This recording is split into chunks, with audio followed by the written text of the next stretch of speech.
Welcome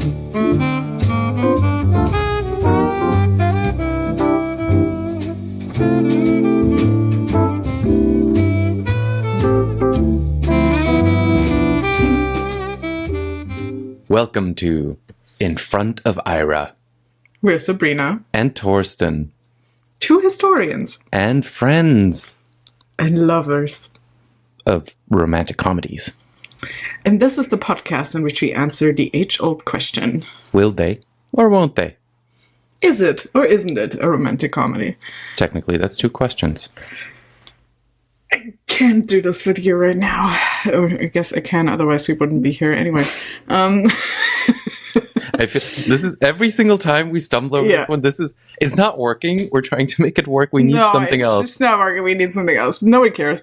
Our three listeners. Oh, three. I'm aiming for 4 this time around. Don't. Okay, cool. Yeah. Okay, I kind of would like to see us actually listening to us by just doing a thing where we make them write in something because I'm interested and we can build community or whatever. We'll figure something out. Community or whatever. Oh my god, you're so enthusiastic about it. This is the road to success. Build community or whatever. It's a week after the US election and the German government collapsing on the same day. Yeah. I'm not enthusiastic about any kind of future right now. So this is why we're going to talk about the romcom. So friends, if you thought that this would be just a happy romcom podcast where you could avoid politics, well, did we just mess that up for you? About the romcom that I think couldn't be more of the zeitgeist of, capitalism is going to get us all anyway. Here we go. Because it is You've Got Mail. What the world needs now is love, sweet love. So yeah, obviously You've Got Mail. I'm not sure it needs that much of an introduction. It is the Nora Ephron, Delia Ephron romcom that we haven't talked about yet. And it stars Meg Ryan and Tom Hanks. Once again, reuniting after obviously Sleepless in Seattle. That is also with Nora Ephron, and they also did Joe versus the Volcano. Yeah, still which we haven't done yet. Yeah, and it's certainly interesting. It updates the 1940 Shop Around the Corner, or so it's a play that Shop Around the Corner is also based on, but the Shop Around the Corner is something that does come up in the movie more directly. So it references that classic rom-com, and yeah, it's about two rivals, sort of the enemies to lovers trope, but with the twist that they only know each other online. I feel like that was new in the 90s.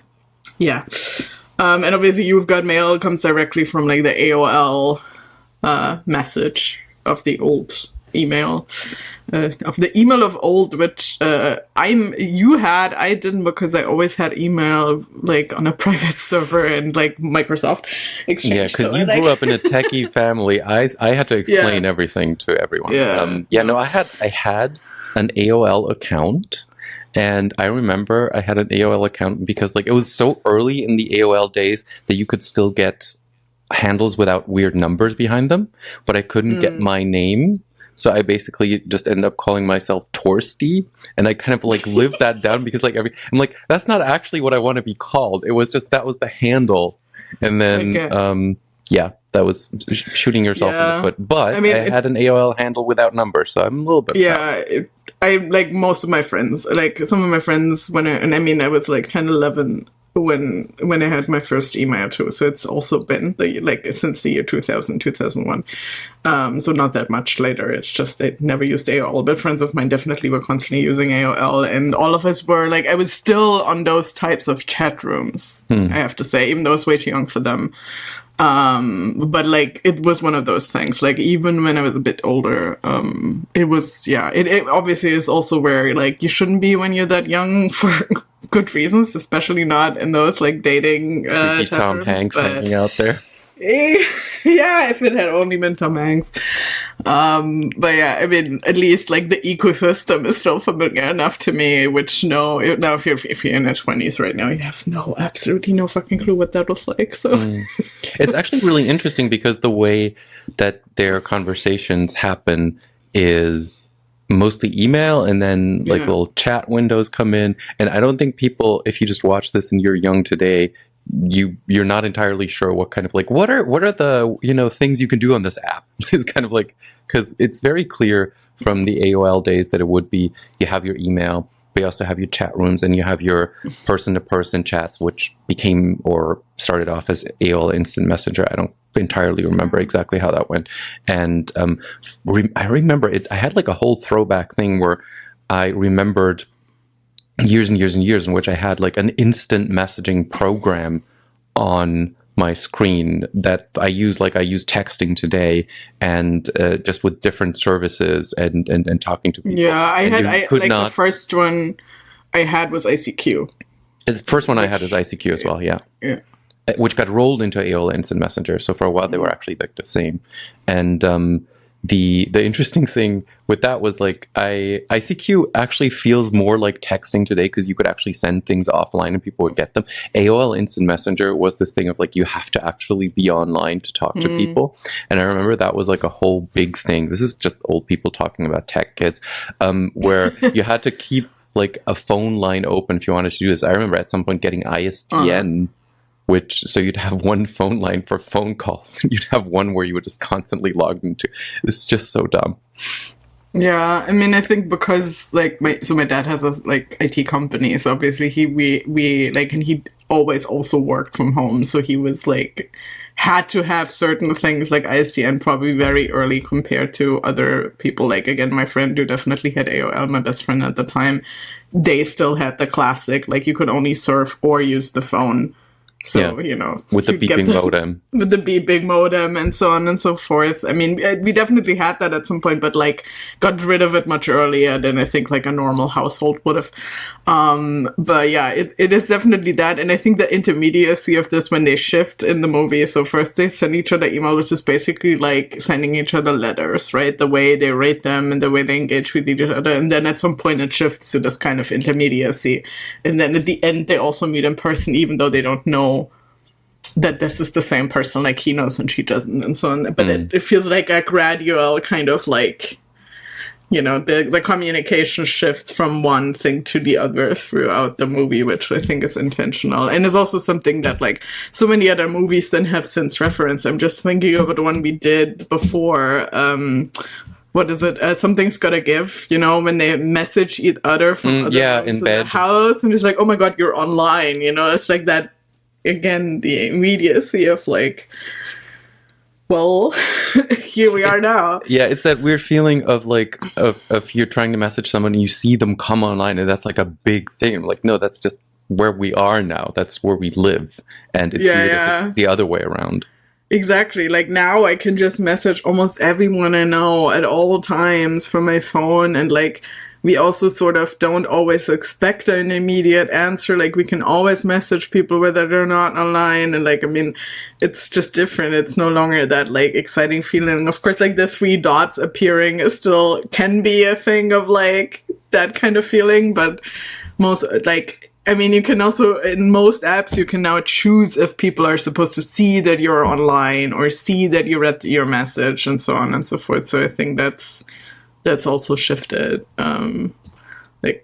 But yeah, anyway, so the setup here is, and I think that's always the biggest criticism of the movie, is that Meg Ryan owns this like little children's bookshop, literally shop around the corner in the Upper West Side of New York. And Tom Hanks is part of the Fox family, Fox Books conglomerate. I think the name is intentionally chosen, even though they don't do books, but you know. I was wondering about that as well, yeah. Yeah, and then, I mean, obviously, otherwise, in terms of the book chain, it's probably supposed to be like Barnes & Noble or Borders or any of these big chains that at some point came in and took over everything until they themselves obviously had to shut down because of Amazon. We need kind of like the follow-up where Tom Hanks' family bookstore goes out of business and he, like Meg Ryan has died and now he falls in love with someone else who has like an Amazon. Jeff Bezos. Oh yes. That's guys, Hallmark movie. Write it. A Hallmark movie, falling in love with no, someone who works for Amazon but is totally fed up with them, quits Amazon at the end, and then they together open a little shop around the corner because obviously nice. Now so we have to redeem the neoliberality of this movie, basically. Because I mean, this is sort of where we circle back to. Like, I mean, there was the big wave. Most bookstores, I remember, like small independent bookstores had to close, like sort of not immediately with Amazon, but like around the financial crisis of 2008. I remember when a lot of independent bookstores that I knew abroad or in Munich here had to close finally because they just couldn't sustain it anymore. They were probably in the red before that for a long time, but then they collapsed. Or like they reduced, yeah. Yeah, and then now there's so many new independent bookstores actually actively opening. Oh my god, you have a Stanley Cup. Are you a Hallmark movie watching? I was actually gonna buy. I have a Stanley thermos. It's fine. So, okay, just to explain, I have a Stanley Cup because Carrie used to. She like when she studied in Munich, she kind of like at some point ran on her ways to class into the Tag des Bayerischen Bieres in like a little stand, and they were selling you. Basically, they were giving you the beer for free, but you had to buy like the must thing. And so you had she had like this glass Maßkrug thing where you could have 1 liter of beer or other liquid in it. And it would have this like basically like old timey looking guy who looked kind of like a monk or something. And he, and it said Tag des Bayerischen Bieres. And he would said, our beer is pure. And so she had that for years and years and just had water out of it because she always wanted a big glass of water. At some point, we installed a kitchen table that was like bolted to the wall in the kitchen. Thought that was a good idea. It'd save some space. And at some point, I'm sitting at the kitchen table, and like her glass is on the kitchen table. Kitchen table falls out of the wall.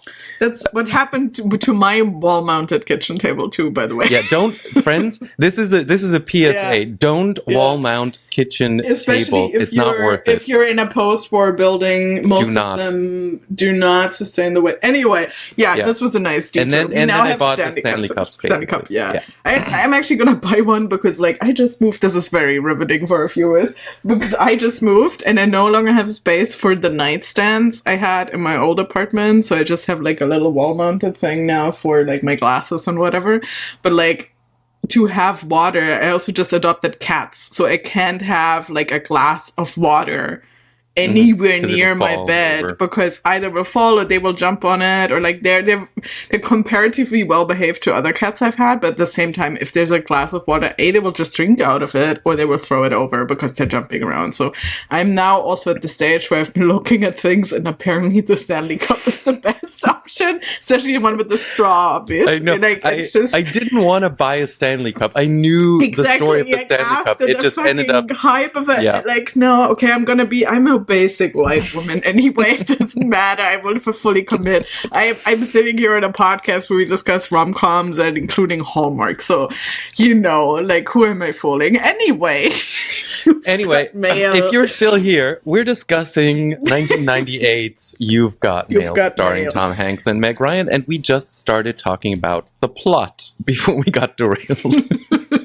by Stanley. Yeah, and then I mean, so they don't know who, like, obviously this happened. We immediately know they're rivals, but they don't know this because they only know each other online under their pseudonyms.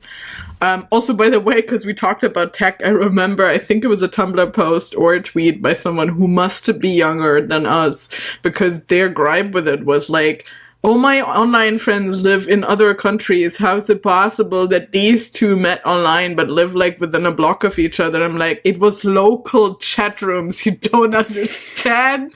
They probably joined a chat room literally called Upper West Side, New York.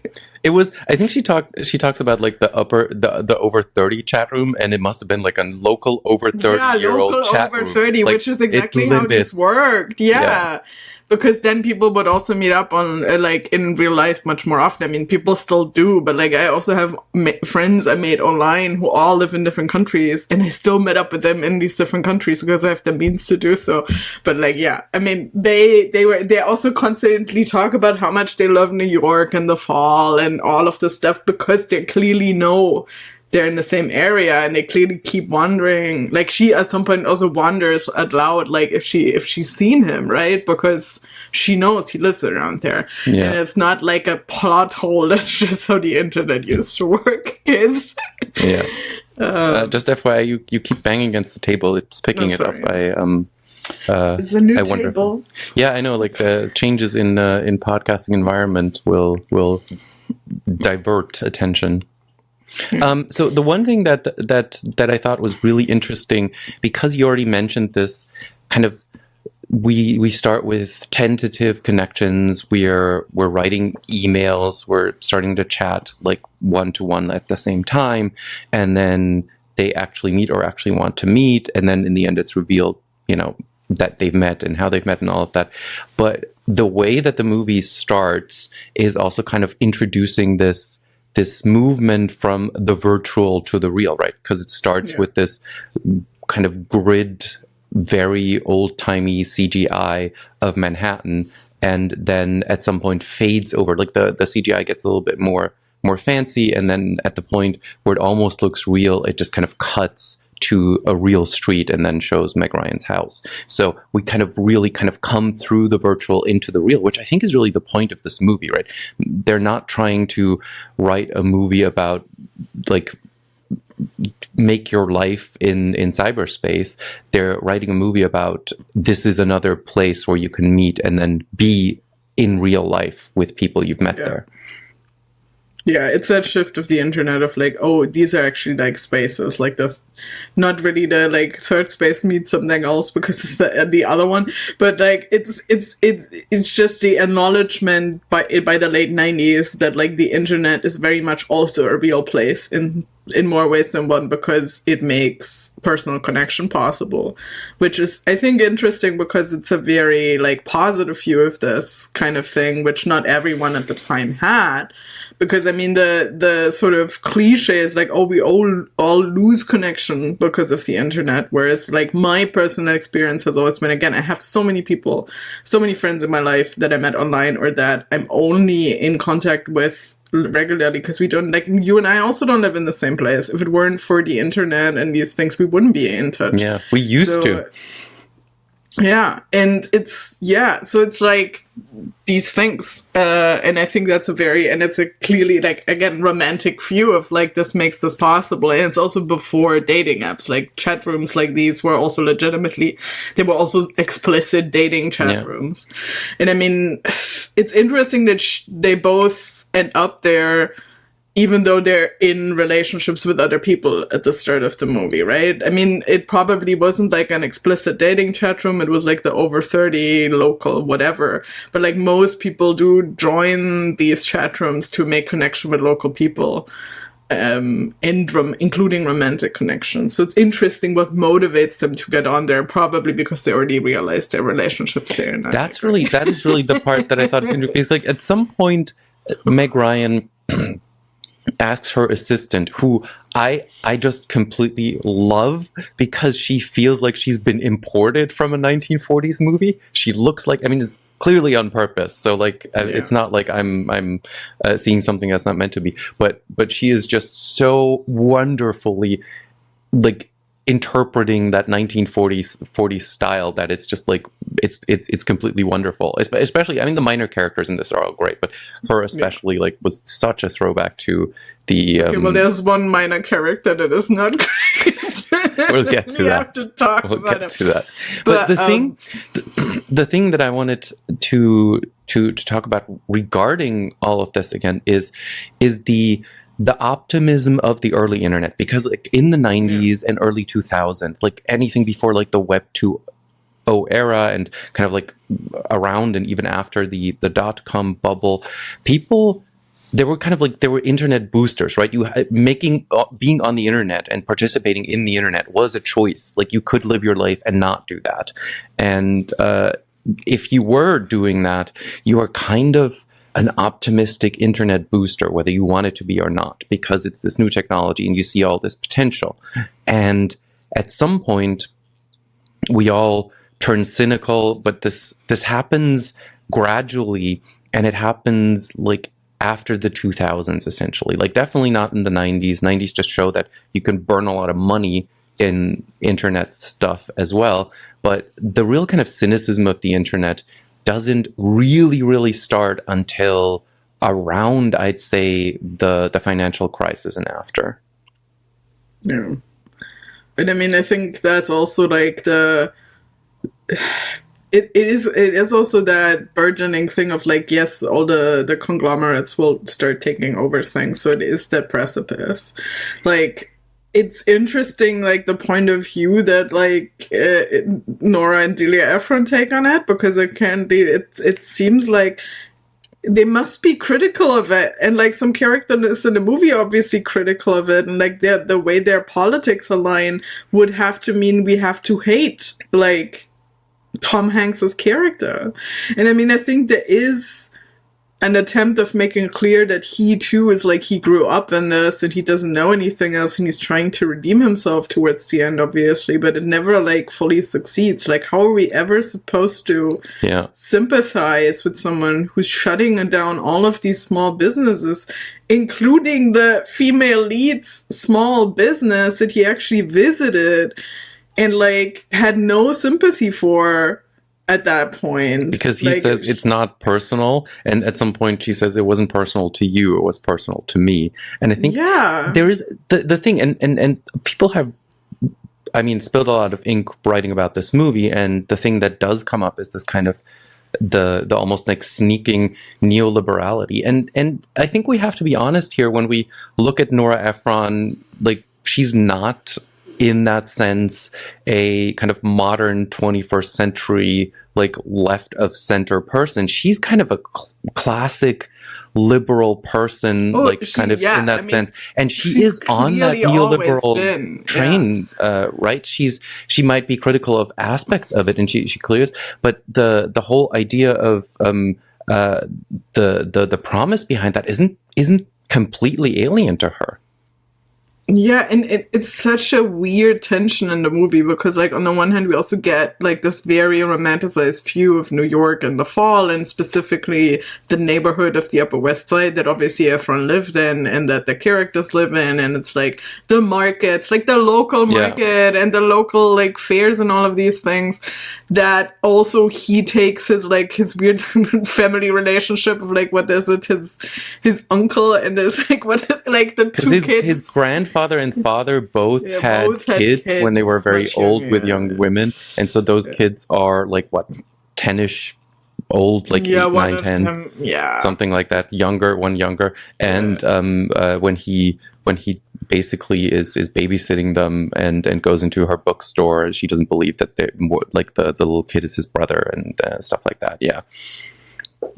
I think his aunt and his brother, right? Because it's I think the boy is his father's son and the girl is his grandfather's son, which is, I mean, also weird family. I mean, I feel like this is part of the joke and part of the kind of implied weirdness of the rich people in this, but it never quite lands, and it lands just as kind of a very odd, kind of not okay thing that certainly, I mean, if you look at it with the Gen Z eyes of like age difference in relationship being a problem, you would just jump out of the window at that, right? Jesus. But I think it is, it is also supposed to be critical of that thing, but there's also the weird thing of like, well, we can't change it. It's just the thing that's happening. But it's also an idea of masculinity that obviously he's born into and then only later starts questioning, just like he's questioning the capitalist ideals behind it later. Because I think that is part of the implication that he doesn't know any better, because both his grandfather and his father have these kinds of relationships. We also don't learn what his own relationship with his mother is. She's clearly out of the picture because he got divorced, but apparently, like, for some reason he's with his father because of the business. But like, I can't imagine his father actually having raised him. I don't think anyone raised him. Just like nobody's gonna raise the other kids. So that's he was raised by a string of nannies that his dad then later had affairs with. Yeah. So obviously, like, he doesn't have any kind of sense of romance until he meets Meg Ryan, and until, like, this is also why he's stuck in this, like, very loveless relationship with someone who's very much like him, like a sort of more ruthless business the moment type, that like Parker Posey, when they're stuck in an elevator in the latter part of the movie, kind of like says like, oh, like, we're how alike they are, and he is like, oh, she's right, she is a horrible person, and she's calling me a horrible person, so this isn't gonna work. And let's talk about these relationships, because this is very interesting. We start off with Meg Ryan in her wonderfully way too big for anyone at that career. I mean, we can, I guess, explain that away. Her mom used to own the bookstore, maybe also owned the apartment when it wasn't that expensive, whatever. I mean, but it's the same like Sex in the City. It's a rent-controlled apartment from like... Sure. It is possible in the 90s to be in a rent-controlled apartment that didn't raise the rent since the 70s in New York, where nothing costs anything, because the 70s. So it is possible, like, these do exist. It's just all the stories in movies are always like kind of building on these possibilities, and the real people who are living in these tiny little one-room places in New York are never shown, which actually that would be kind of a funny romcom. But I do know people who live like on the Upper East Side that have that situation where they're in like a condo, and that was like handed down, and like nobody ever raised the rent. So it is very weird sometimes. Like they would pay like 4 or 5 times the amount of rent had that not. Yeah, they mentioned it at some point, $450 for 6 rooms. I'm like, that's what? How? Yeah, even with inflation and so on, like, it's like $1,000 today. Like, that's crazy. You can't. That's not possible. It's like Only Murders in the Building having this whole plot line in their 3rd season about this kind of thing. Yeah, exactly. Yeah. Where shenanigans are going on, however, to make it possible, right? So their relationships, and we meet her, and we meet Greg Kinnear, whose name I did look up and immediately forgot. Frank, it's right? Frank. It's Frank. Something. Who comes in as if he just stormed off the set of The West Wing with his like paper in hand to talk about the end of Western civilization, because the whole workforce of Virginia had to have solitaire removed from their computers because they weren't doing any work. I have questions. The whole workforce of Virginia wasn't doing work because of solitaire. Somebody would have noticed. Virginia would have been in a bad state.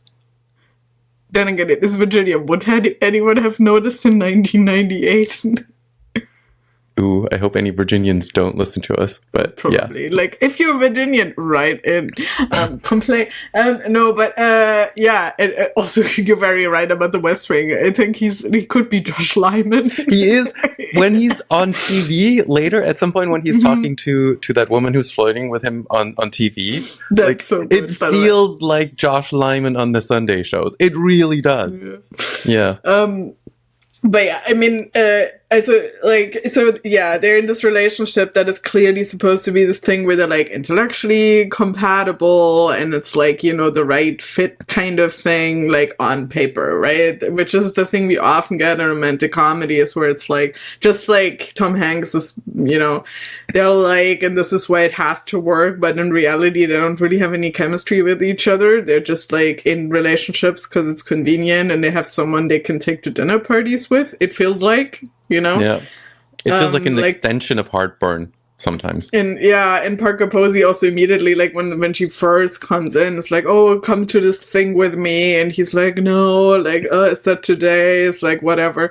It is that kind of thing. It's like the marriage of convenience without actually being married kind, and then also the class comment. I mean, they're all in the same class, like, let's not fool anyone, but like the different lines of like still having different politics, but because they're in the same class, they're still ultimately compatible. I think is also somehow the point of the movie.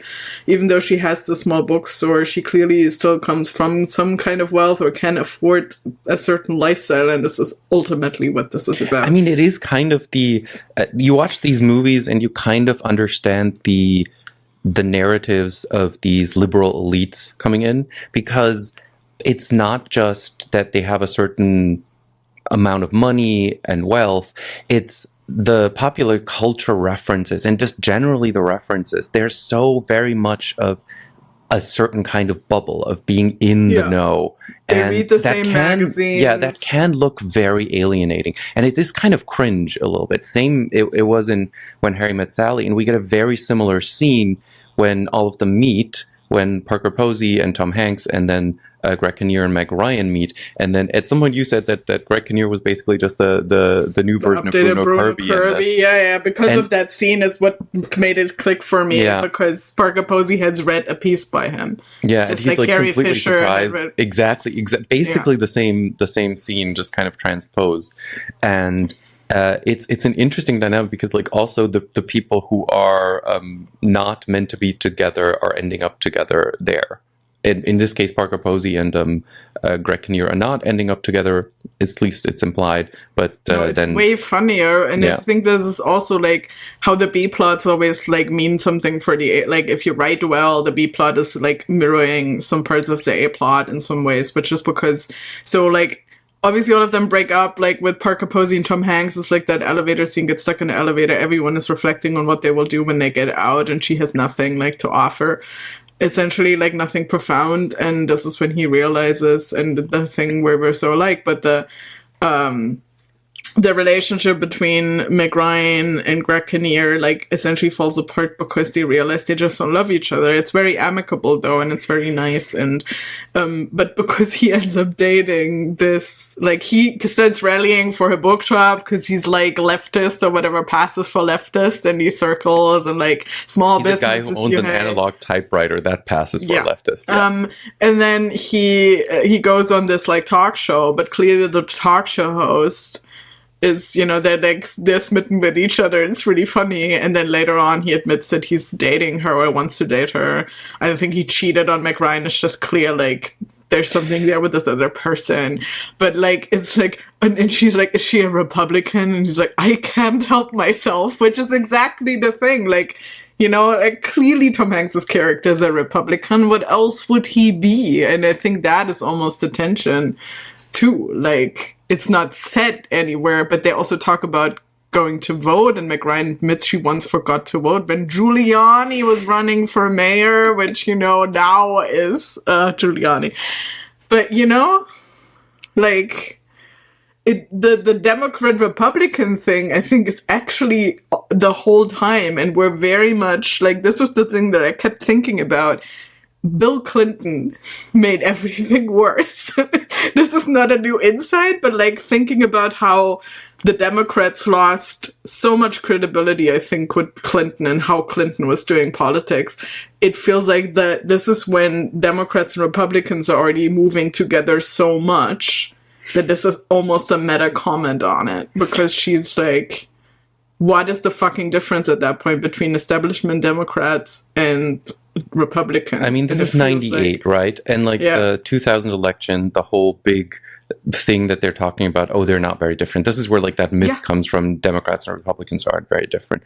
And Bill Clinton, obviously, like this is like, first there's the Reagan years, then there is the kind of disastrous Dukakis campaign, because he tacks to the left, kind of like goes to where Jimmy Carter was, more or less, and loses completely, which then caused the Democrats to correct, and then Bill Clinton basically takes it all the way. Clinton ends up also having to kind of compromise with Republicans because we have this divided government. And at least for the first couple of years, he does the thing that then later, and now we're getting into politics talk, Obama does, where he thinks, oh, I'll just move towards them and then they will agree and we'll all be happy. Yeah. And they never give up. So like you kind of end up moving to the right. So by the end of the 90s, it must really seem to a lot of people like there's not much of a difference. Also, if this had been done, like 10 years later, like if Nora Ephron had decided 10 years later, I don't know, she died in the early 2010s, I think. I think, yeah. Something like that. But if she decided about 10 years later to make this movie, there would never have been any assumption that any of these people were Republicans because that had completely shifted. So this is the moment in which people can kind of tell themselves like, oh yeah, they're all kind of the same.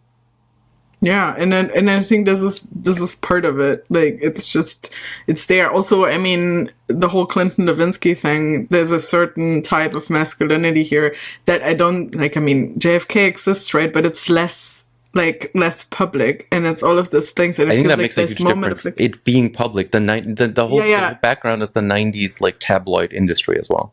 Exactly. So it's like this thing of like there is a certain conduct of men in power, which is again like Tom Hanks's father and grandfather, who are like, dating the nannies and clearly cheating with the nannies and then getting together with them and then getting married 50 million times and getting divorced again. Yeah. And which actually I think that is the interesting thing, because we talk about Tom Hanks comes from this kind of family and these weird families. So he seems to be reasonably normal for that, and seems to have a reasonably good relationship with both of them, which let's not get too deep into that, what that could mean, and if he needs a lot of therapy later on. But he is clearly breaking that cycle, right? Like he's not dating anyone who's a lot younger. He is with Parker Posey, who at least is seemingly for the movie in the same age range, same kind of like ambition, good fit, and then decides that rather than kind of continuing down the path of marrying someone of his stature or who is like supposed to be with him, he will break the cycle. And he breaks the cycle with Meg Ryan's character. And that is to a degree an emancipation, obviously, from his and again, parents. Like he's clearly starting to try and redeem himself, and I would believe it if he then would date someone that isn't Meg Ryan, because it's mostly the question of like that he would try, I buy, but like why would she in the end? So let's talk about this. I mean, question. the whole story is essentially just kind of like doing a quick recap. They meet online, they keep chatting. In the very beginning, it feels kind of very cute and relatable how like Reckoner leaves and then she gets to the computer almost if she's doing something naughty just to like call up that email that he wrote. They're writing each other these flowery emails which have like the odes to New York that almost have you roll your eyes at how New York Nora Ephron they are. And then at some point they actually meet in real life. They actually, this is interesting. I had like a couple, like the first time she's mentioned to him is like by minute 15 when he's in a room with his grandfather and father, when they're talking actually about her mother, who the grandfather apparently at some point wrote letters to. This is clearly a reference to Shop Around the Corner. Then they actually meet around minute 26, which to me is interesting because this movie has the prospect of doing the same thing wrong that Sleepless in Seattle did. Not that Sleepless in Seattle is disastrous because of this, to keep them apart. But they really engineer that they are together for a reasonably long amount of time. And then after that, they just kind of like in and out of each other's lives. So like the first act, they're like slowly being led towards each other. Then they meet. Then they have like the whole enemies to lovers relationship, and then we have the denouement, and then they end up getting together. And the only thing, the moment for me at which it turns is when they said they will meet in a restaurant, and then Tom Hanks shows up there. She's sitting there. He has his best friend Dave Chappelle. Nothing problematic about Dave Chappelle at all. In this movie, let's put it that way. Not quite, but yeah, anyway. And also, we're going to talk about that, yeah. whatever happened to him? Question mark. And it tells him, she's sitting there. She looks very attractive. This is also like this weird thing where you're like, this was really written by women. Okay, interesting. And then he goes in, but he doesn't introduce himself as the person she's been chatting with, just as himself. And she's met him, and she doesn't like him, because she realized he was Joe Fox of Fox Books. And then he starts this weird kind of game where he has more knowledge than her, and where it starts off as being kind of like I'm just going to make you fall in love with me just sitting here at this date, and then reveal who I am. And then by the end of the date, he's basically just kind of like teasing her, running with it until she shuts him down. And then he doesn't tell her. He does this thing where he tries to convince her. And this is like a trope that I've seen so much in these romantic comedies. I never like it when people pretend to not be the person that the other person knows to be a bad person for this reason or that reason, in order to get closer to them as friends and potentially lovers. That is the thing that for me actually works even less than him driving her out of business, is this kind of creepy, I'm going to keep around, but I'm not going to reveal who I am thing. Yeah, I think it's because he's trying to save face, because he realizes he likes her, but she doesn't like him for who he is. And I think there is actually a like sort of almost noble attempt at making her like him as Joe Fox without that. So I get that part. And I mean, obviously it's an interesting plot device to have them like dance around it and her not knowing and having these conversations. There's a little bit of a Lois Lane Superman thing. Like Clark wants her to love her for who he is, not Superman. Like I get the inspiration. Yeah. It's still... But it's also like the third act that it feels like you're just sitting there waiting for him to reveal this, and when is it gonna happen kind of thing. This is obviously where they have most scenes together from then on out. Mostly it's just them finally, because this is also after they break up with the other people, I think, mostly. And then, or like it's sort of in the... I think the third act, I think that's kind of like what kicks it off. And then we just see them a lot, like, you know, going to Zabar's and whatever. The things you do when you're on the Upper West Side. Yeah. There's also a funny scene where or a funny montage where she tries to avoid seeing him when she realizes he lives close and is in the Upper West Side, and like ducks behind a shopping cart and Zabar's and all these very, very local things, and like hides behind a flower that... Also, can we talk about, this is Zara Ramirez's first... on-screen debut, their on-screen debut is the cashier at Zabar's. Oh, okay. Okay. They were look familiar. Broadway, they're like the Lady of the Lake and in Spamalot, which I saw with them in like not much late, like 5 years later or something like that. But I mean later on their biggest part is like Callie Torres and Grey's Anatomy a few years and years and years. I don't know anything. And then now recently could come back to the New York setting in the Sex and the City reboot spinoff, and just like that, they're the annoying stand-up comedian Jay Diaz that like the character, nobody likes the character, but it's still important because it's a non-binary, you know, a queer person playing a queer person in this setting. But like, I mean, I love them, they're great, but like they have the most awkward, like the cashier doesn't even like, it seems very daft and maybe doesn't speak English all that well, which is problematic in and of itself. That I didn't get that. I get that for like, the cashier that she was annoyed. That's what I got from her. Yeah, but there's like the way she's like, it's a bit. I mean, there's a thing that Tom Hanks, that Joe Fox does, where he basically is trying to change the rules because Kathleen Kelly can't pay, because she ends up being in the cash only line.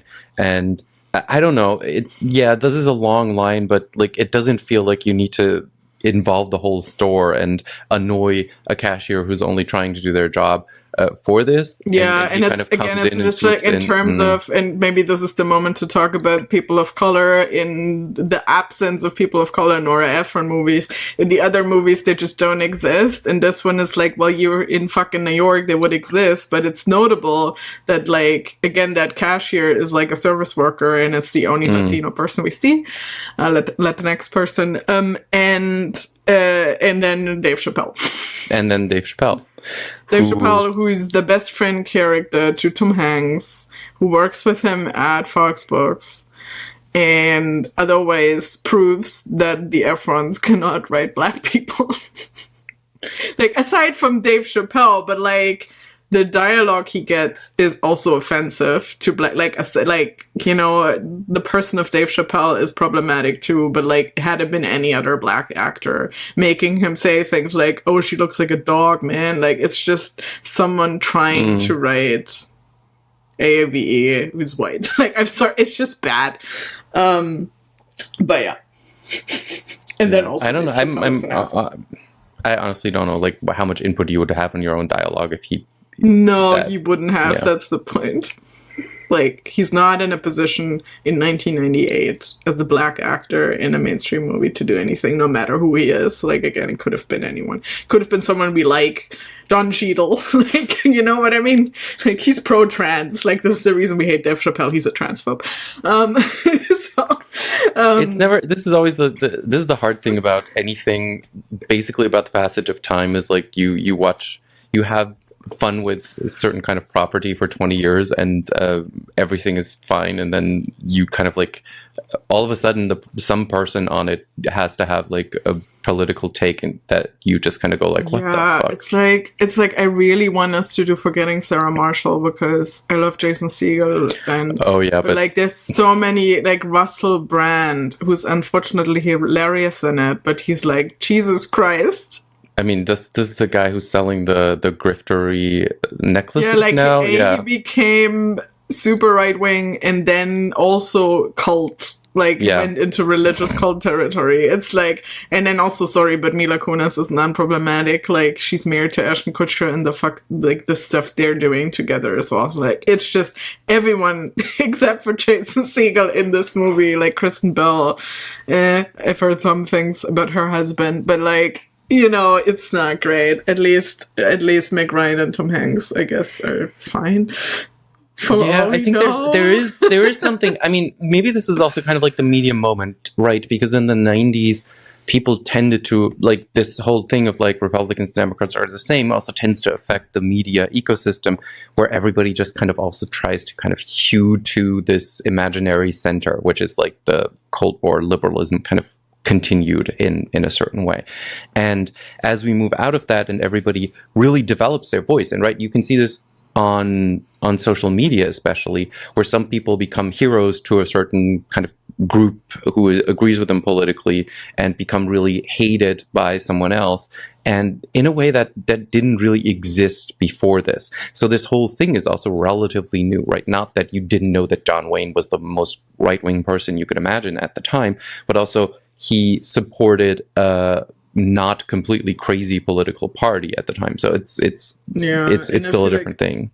Also, I mean, in these circles, honestly, the HIV/AIDS crisis contributed to some of it. There were a bunch of celebrities who, like, suddenly is speaking out in favor of, like, you know, and against Reagan as a consequence. Like Elizabeth Taylor and so on and so forth, when Rock Hudson gets, you know, I feel like that also contributed. Like, there's some big public political events that suddenly celebrities do get more into in these circles, and the AIDS crisis is one of them, because it so directly affects the entertainment industry and the New York theater industry. It feels like that opens it up to, like, we have to, like, this is the one thing you can't possibly ignore because it's literally happened to you in your community. And I feel like that definitely also politicizes the discourse, especially in New York circles as well. And it's an interesting thing it politicizes it not around I hate all conservative policies, but like what the Reagan administration is doing here in this very specific public health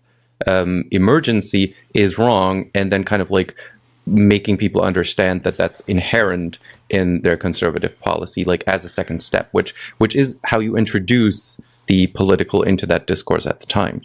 Yeah, and I think also with the politics in this movie, I think it's interesting that Meg Ryan says she forgot to vote because she was getting a manicure that day. And that seems to be a comment on, like, her, like, Frank is so politically involved to a very performative degree, but he cares. So again, it's inherently funny that That's why he's from the West Wing.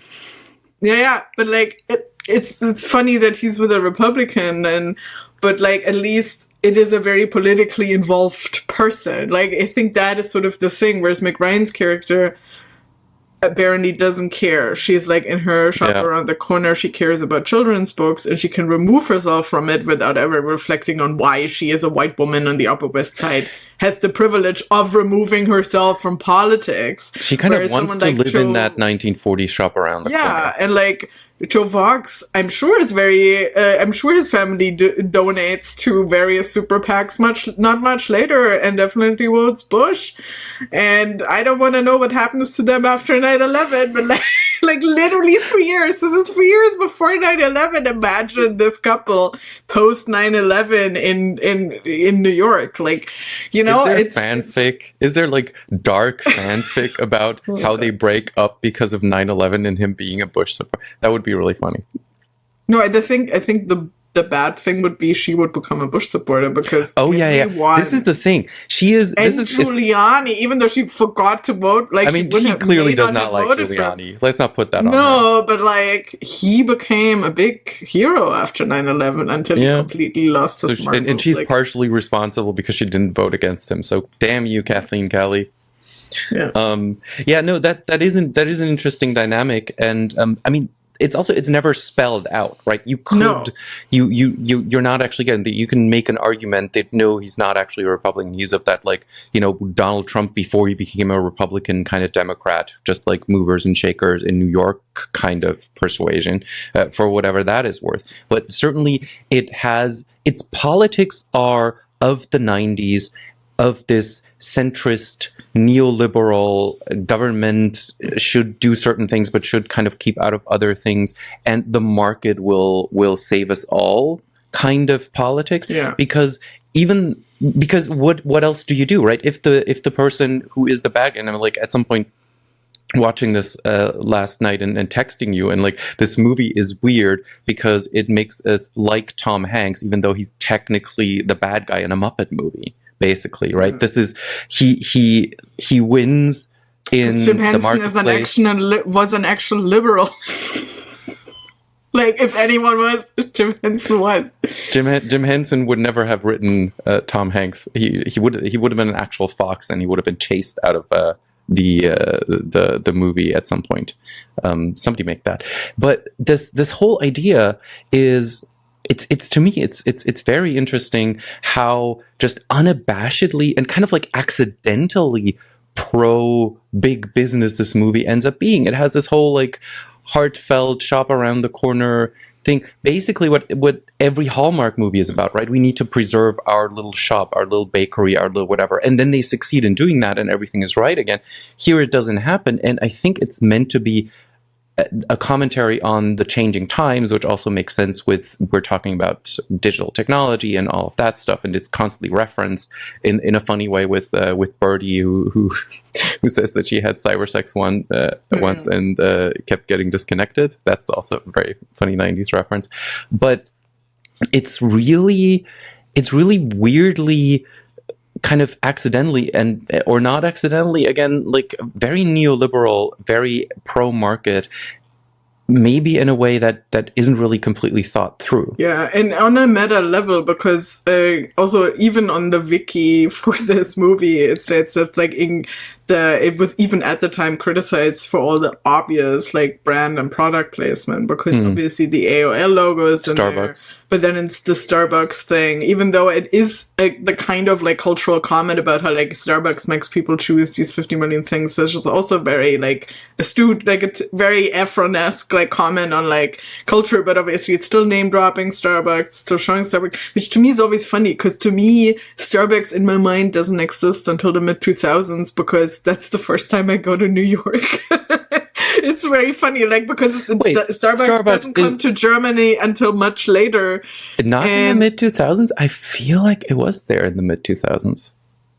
I feel like going to a Starbucks in Munich while I was still studying. Like, yeah, but not before like 2006, right? Probably not.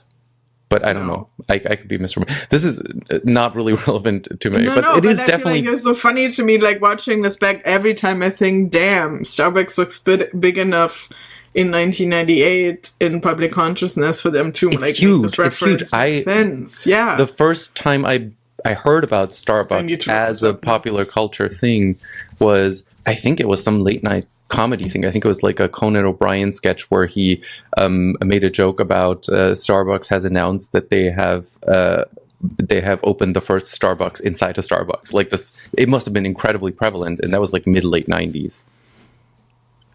2002 opens first German outlet in Berlin. Okay. So Munich, I'm sure Munich would have been like 2005, 2006, which something is like that. Yeah. And as is also like, I think 2005 is my first trip to New York, but it's still very much a cool thing to go to Starbucks for me as a German at that point.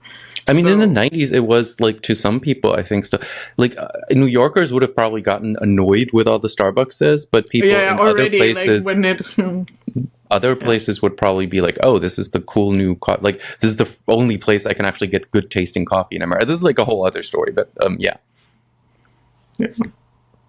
No, it's so the popular culture things, I think, are also very just kind of fun, like whatever the politics of it is, the references of Julius and Ethel Rosenberg, that he's the world's most leading expert on Julius and Ethel Rosenberg, which is such a, like I still want to write a paper on Nora Ephron and the Cold War, because no kidding. But right also there with the you. funniest line in the movie is like, remember when you thought Frank was the uniform?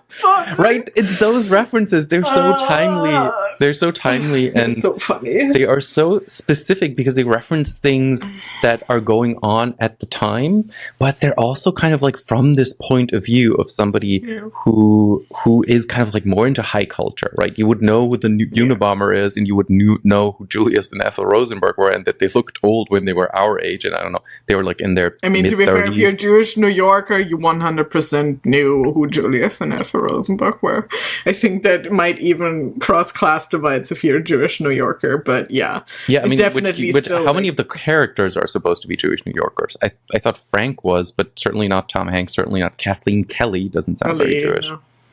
No, I think that's the like Kelly is definitely Irish American, but like I mean that's still Nora Ephron's perspective. Like I mean, it's clearly so much less Jewish New Yorker than When Harry Met Sally, but it's still in there, which I think might also be one of those things, because she clearly wants to work with Meg Ryan and Tom Hanks again, but that immediately makes it's not Billy Crystal, right? As soon as you remove Billy Crystal, it is different. And I mean, he also wouldn't ever play this character. Like that's just the other thing. Like obviously Tom Hanks makes way more sense as like this business fox. And the thing about Tom Hanks in this movie is, and this is, again, a thing that we keep coming back to, chemistry and casting. I really am wondering if you cast somebody else, if the movie would have unraveled, because Tom Hanks can play whoever, and he ends up being likable. There are a few people who don't like Tom Hanks, but I would say that's not the majority of moviegoers. Like, Tom Hanks is likable to most people. So whatever he does, it's likable. You can use that just straight out and not have to work very hard to make a character likable. We'll just we'll have Tom Hanks play him. Let's have Tom Hanks play the Unabomber. He'll be likable. And I think we like need to wrap this up soon. But like, what I think is still the takeaway for me is I've seen this movie maybe even more often than When Harry Met Sally, because it is, compared to When Harry Met Sally, it's a movie that I already watched a lot when I was a kid or a teenager, like very young. It's like 10, 11 years old. Like when this came out, essentially. And not shortly after, when it would have been on like German TV or like even on a DVD in the early 2000s, I already watched this. So I've seen this a lot. And even now, and even in the recent years when I started to realize like he's terrible, why would I like him? I still watch it. And the reason is because the vibe of it is so Ephron in New York, and it has all these images of like fall in New York and the bouquet of sharpened pencils that I still want someone to give to me. And Christmas too, right? I actually looked this up. It came out at December 18, so it makes sense. Like it has that fall into Christmas vibe. So right now in November is actually the perfect time to watch it. So because you can still have sort of both going on. And I mean, obviously it ends in spring, but like the vibe is definitely this kind of holiday season vibe. And I think that's why we keep watching it, because it has some of these lines, because it has that imagery and all of this. And the chemistry between the leads when they're together. But like again, this is why it endures. But like on actually looking at it, it's terrible. And I think I really had kind of an up and down. How do I like this? Do I like this movie relationship? When it first came out and when I watched it, and I'm pretty sure I have the DVD as well somewhere, and watched it tons of times. I really like this movie. I really like Tom Hanks. I really, really like Meg Ryan. Like that was like a whole part of my personality was liking Meg Ryan. Like when I was in my teens, early 20s. And also where your girlfriend looks like Meg Ryan. This is not a coincidence. She used to even have short hair. I'm not going to say anything. Also, just looking up the tag, by the way. Like it's not. I'm not going to deny it. Like I'm not. Then I came back to it later, and especially the most recent time. I think we watched it together, or we watched it like via Zoom or something at some point during the pandemic. And I watched it again, and I really, really realized how bad some of these things were with the politics of it, with the female shop owner gets screwed over, and the big rich guy gets his way, and all of that. And I really didn't like it anymore. I really did not like it. I would go around and tell people, like, this is the worst of the Meg Ryan, Tom Hanks movies, like straight out. And rewatching it again, like that's still all there. I'm not saying it's not there, but I have come around again to understanding why it works and why it is constructed extremely well in a way so you can kind of forgive him. I still hate that it kind of like gaslights me into liking him, but the movie is solid, and the storytelling, the clip of the storytelling works, and I did not appreciate that at the moment when I just deconstructed it, which I think also is something that is important about our relationship with these kinds of things, that it can change. I think it's a great movie with bad politics. Like, it is a great movie because it's made by people that definitely know how to make movies. And is that the tagline? Yes, that's my tagline, I think. But it's, and I think that's the problem. Like, we talked so much about how rom-coms went away, or like now they're coming back, but like a lot of the ones that come out are like just as the movie making craft overall is getting worse. Like, I mean, the blockbuster films that come out, even those are worse than even something like Independence Day would have been in the 90s. Like, you know what I mean? Like, it's just, it's harder to find a well-made movie nowadays.